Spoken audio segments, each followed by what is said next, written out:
সম্মানীয় জীবন দালাল মহাশয় এবং আমাদের ভারতীয় জনতা পার্টি জেলা কমিটির সদস্য আলোক প্রকাশ হতা এবং সুদিন্দা, এছাড়া আমাদের কালডাঙ্গা মণ্ডলের ট্রেজার, কালডাঙ্গা মণ্ডলের জেনারেল সেক্রেটারি ভাই সৌরভ এবং আপনারা যারা উপস্থিত আছেন প্রত্যেককে আমি আমার পক্ষ থেকে অভিনন্দন এবং শুভেচ্ছা জানাই। বন্ধুগণ, আমরা ভারতীয় জনতা পার্টির পক্ষ থেকে এই পরিবর্তন সভা অনুষ্ঠিত করছি আজ লক্ষ্মীধরাতে। আপনারা জানেন যে এই মুহূর্তে মাননীয় মমতা ব্যানার্জি পশ্চিমবাংলায় সংখ্যালঘু হয়ে গেছেন। তার সরকার সংখ্যাগরিষ্ঠতা হারিয়েছে। যদি বলেন কেমন, না আপনারা দেখলেন সদ্য যে এসআইআর হচ্ছে, যে এসআইআরে যে ভোটাররা, যে রোহিঙ্গা ভোটাররা, বাংলাদেশি ভোটাররা অনুপ্রবেশ করেছিল, তারা কিভাবে সীমান্ত পার দিয়ে যাচ্ছে, এটা আপনারা টেলিভিশনের পর্দায়, সংবাদপত্রের মাধ্যমে এবং সামাজিক মাধ্যমে দেখছেন। এই যে জালি ভোটার, এই যে অনুপ্রবেশকারী রোহিঙ্গা ভোটারদের উপর ভরসা করে মাননীয় মমতা ব্যানার্জি দীর্ঘ 15 বছর ছিলেন। 2026-এর নির্বাচনে তারা সেই ভোটটা দিতে পারবে না। তাই মাননীয় মমতা ব্যানার্জি এই মুহূর্তে রাজ্যের সংখ্যা হারিয়েছেন। তিনি 10,000-এর সমর্থন হারিয়েছেন। আজ যদি নির্বাচন হয়, আমি দায়িত্ব নিয়ে বলছি, তৃণমূল কংগ্রেস 100 বেরোবে না। লিখে রাখুন, এটা আমি বলে রাখছি আজকের এই সভাতে। এরপর উনি যাদের উপর ভর করে সংখ্যালঘু দর্শন করেছিলেন, এই মুসলিম ভাইরাও আজ বুঝতে পারছে যে ইনি ডুবতে চলেছেন। তাই তারা নিজস্ব দল করছে, তাই তৃণমূলের এমএলএ হুমায়ুন কবির নিজস্ব মুসলিমদের দল করছেন। এটা আমরা দেখছি। তাই মাননীয় পক্ষে কেউ নেই। 2026-এ উনার বিসর্জন হতে চলেছে। এটা লিখে রাখুন। আমরা এই বিসর্জন যেমন পশ্চিমবাংলা হবে, এই মহিলা তথা লক্ষ্মীধরে তৃণমূলের বিসর্জন হতে চলেছে। আমি দায়িত্ব নিয়ে বলছি। কেন বিসর্জন হবে না?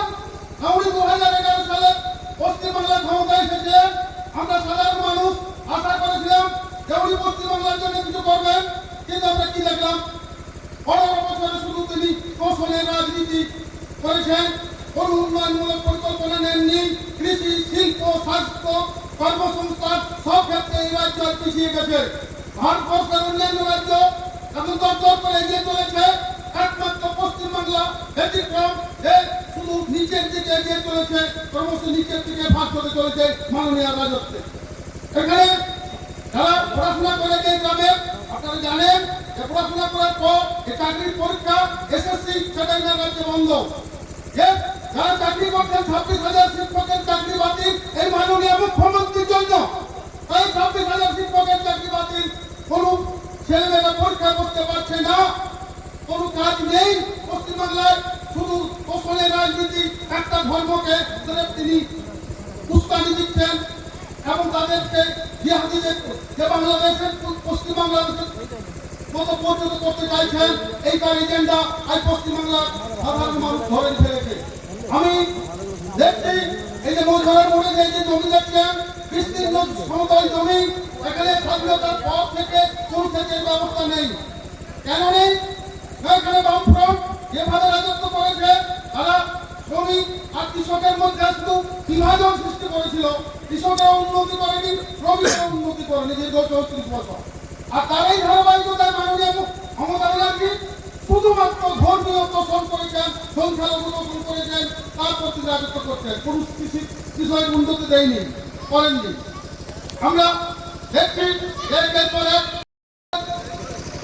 লক্ষ্মীর ভান্ডার সামান্য করে রেখেছেন। এই প্রেক্ষাপট আমি বলে রাখি, এই লক্ষ্মীধরাতে কোথায় রাজ্যে লক্ষ্মীর ভান্ডার পান, সেটা অন্যান্য রাজ্যে সামাজিক সুরক্ষা স্কিম তার তুলনায় অনেক কম পান। শাসিত রাজ্য আমাদের পার্শ্ববর্তী ঝাড়খণ্ড, উড়িষ্যা, দিল্লি, মধ্যপ্রদেশ, যেখানেই যাবেন মহিলাদের কমপক্ষে 3,000 টাকা করে পান। আমাদের রাজ্যের বিরোধী দল নেতা সম্মানীয় শুভেন্দু অধিকারী বলেছেন, বিজেপি যেদিনে ক্ষমতায় আসবে মহিলাদেরকে 3,000 টাকা করে লক্ষ্মীর ভান্ডার দিতে হবে। এই লক্ষ্মীর ভান্ডার কিন্তু বঞ্চনা না। যেখানে অন্যান্য রাজ্যে এগিয়ে চলছে, শুধুমাত্র আমাদের পশ্চিমবাংলা এখানে মাত্র 1,000 টাকা, কেউ 1200 টাকা পান। এটা বঞ্চনা নয়। আমি বলতে চাইছি, এই গ্রামের এই অনেক ব্যক্তিগতভাবে যারা কাজের সূত্রে বিজেপি শাসিত রাজ্যে যাচ্ছে, কেন এখানে কাজ নেই? এই প্রশ্নটা তৃণমূলের ভাইদেরকে করবেন না। চাইতে আসবে, কেন বলবেন আমার ছেলেটাকে অন্য রাজ্যে কাজ করতে যেতে হবে? এখানে কেন কারখানা নেই, এখানে শিল্প নেই? এই প্রশ্নটা করার সময় এসেছে। তাই আমরা দেখছি, বিশেষ কিছু বলছি না, আমাদের অনেক বক্তা আছেন। আমি সকলের কাছে অনুরোধ রাখবো যে আগামী 2026-এর নির্বাচন, এটা আমাদের সনাতনীদের অস্তিত্বের নির্বাচন। এই নির্বাচনে আমাদের জিততে হবে। আমরা প্রত্যেকে একসাথে ইভিএম এ পদ্মফুল চিহ্নে ভোট দিয়ে ভারতীয় জনতা পার্টি সরকার পশ্চিমবাংলায় প্রথম নিয়ে আসবো। কেন নিয়ে আসতে হবে? না আমরা দেখলাম যে বামপন্থীরা সিপিএমকে দেখেছি, কংগ্রেস তো আমরা দেখেছি, এবং বর্তমান তৃণমূল চলছে। এই যে কোনো কাজের ব্যবস্থা নেই, কোনো দুর্নীতিগ্রস্ত সরকার। এই সরকার দেখবেন বালি পাচার, কয়লা পাচার, গরু পাচারের মামলায় শুধু অধিকাংশ এমএলএ মন্ত্রীগুলো জেলে আছে। সরকারটা যেদিন হারিয়ে যাবে, এখানে যারা প্রধান আছেন, মেম্বার আছেন, তারা শুধু জেলের দরজা থেকে যাওয়াটা শুধু সময়ের অপেক্ষা। কেন এদের দুর্নীতি ছাড়া কিন্তু কোনো নীতি নেই। মমতা ব্যানার্জির একটাই নীতি, দুর্নীতি। উনি প্রকাশ করে সবাই বলেন যে 75 টাকা তোমরা দেবে, 25 টাকা কালীঘাটে পাঠাও। এমন একটা মুখ্যমন্ত্রী আমরা পেয়েছি। তাই এই দুর্নীতির অবসান হতে চলেছে 2026-এ। নরেন্দ্র মোদীকে স্বপ্ন নিয়ে দেশ চালাচ্ছেন, সবকা সাথ সবকা বিকাশ। আমরা পশ্চিমবাংলা আগামী 2026-এ বিজেপি সরকার এলে সবাইকার সাথে সবাইকার পাশে নিয়ে যে সরকার চলবে, আমরা আশা রাখবো এই চলতি ধরনের মানুষ দুয়ার তুলে আপনারা ভারতীয় জনতা পার্টিকে সমর্থন করবেন। আপনারা ভোট দিয়েছেন তৃণমূলকে, আপনারা সিপিএমকে ভোট দিয়েছিলেন, কি পেয়েছেন বলুন? আর কি আমরা পেয়েছি? আমাদের বাংলায় কি উন্নয়ন হয়েছে? আমরা একটু কাজ নেই, এখানে অধিকাংশ জমি সেচ নেই, কারখানা নেই, কিচ্ছুটি নেই।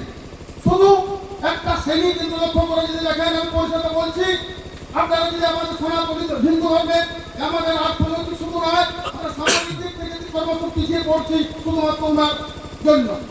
কিন্তু সংখ্যালঘু মুসলিমরা এই রাজ্যে ধীরে উন্নতি করছে সরকারি দোষণের নীতির জন্য। তারা সরকারি সাহায্যে, প্রশাসনের সাহায্যে দুর্নীতি করে তারা আজকে অর্থনৈতিক এবং সামাজিক দিক থেকে উন্নতি করছে। আর আমাদের সনাতনী হিন্দুরা ক্রমশ পিছিয়ে পড়ছে। তাই আমাদের একতা বলবে। আমি আর বিশেষ কিছু আপনাদের কাছে অরাজনের বিনোদের সাথে অনুরোধ রাখছি। এই লন্দিঘোড়া, এই মনঘোড়া গ্রামের সাধারণ মা বোনদের কাছে, সাধারণ মানুষদের কাছে, আসুন 2026-এর যে নির্বাচন, ইভিএম এ পদ্মফুলে ভোট দিয়ে ভারতীয় জনতা পার্টিকে জয়ী করবেন এবং 2026-এ আমরা দুর্নীতিমুক্ত প্রশাসন পশ্চিমবাংলায় উপহার দেব, এই আশা রেখে আমি আমার বক্তব্য এখানে শেষ করছি। অনেক অনেক ধন্যবাদ।